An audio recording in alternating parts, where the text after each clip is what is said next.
First, I mean, the biggest news really is that this is the first year with the 12-team playoff, Yeah. and I love it. And I also love that they're doing a home game for the higher ranked seed. I think that's going to be electric as well.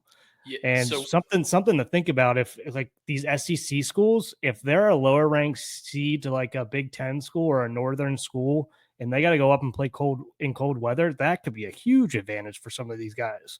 So question about that. Is that only for the first round, or is that until so. until there's 4 teams left, or is it until there's 8 teams left? That I don't know. Okay. It's the first round, and then it goes to like the slotted bowls. Okay, so neutral sites, yeah, Fiesta Bowl and Sugar Bowl and Cotton Bowl, whatever. Okay, that's cool. Yeah, I wish they'd do it like the NFL and wait until the championship game to do a neutral site. But I understand they got to. I mean, they got to make their money. So well, they have all these sponsors, Seafood, the Tostitos, squad. It was Frito-Lay.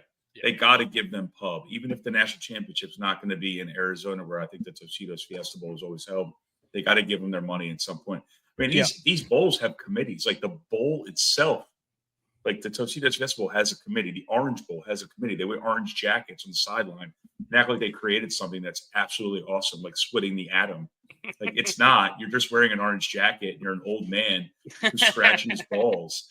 Like no. Orange jacket, green jacket. He has to sit in a boardroom for like 3 total hours a year for that job, too. Wow. Vote yay or nay. Yeah, I think 12 is too many. I'm okay with it. I think 8 would have been the perfect number for me personally, but I understand the 12.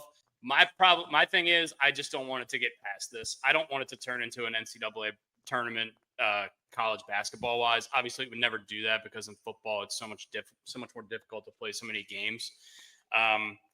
I think 12 is about as many as I would like to see. I think in certain years, there's going to be teams that are going to get in that are just going to get absolutely demolished. And maybe some people like to see that stuff. But look, if you're looking at the top 8 teams in the country, I want to see some competitive games. And I think the top 8 would be a little bit better personally. But it is going to be more fun. It's going to be definitely going to be more room for upsets, more room for teams like, remember UCF a couple years ago went undefeated and then didn't even get a chance. Mm-hmm. And more FSU, teams that FSU doesn't have to argue about that all that shit that went on, even though they would have got smoked.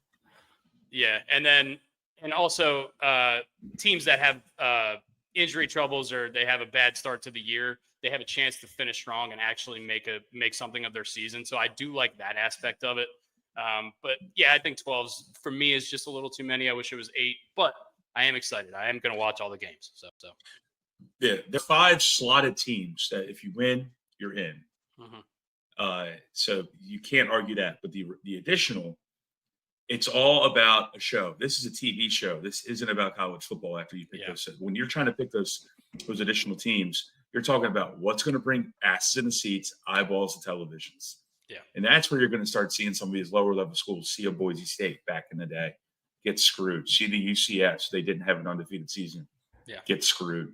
No, well, right if now, they SMU, win, I think, has the highest collective for NIL in college football outside of Ohio State, who dumped $21 million in their team this year.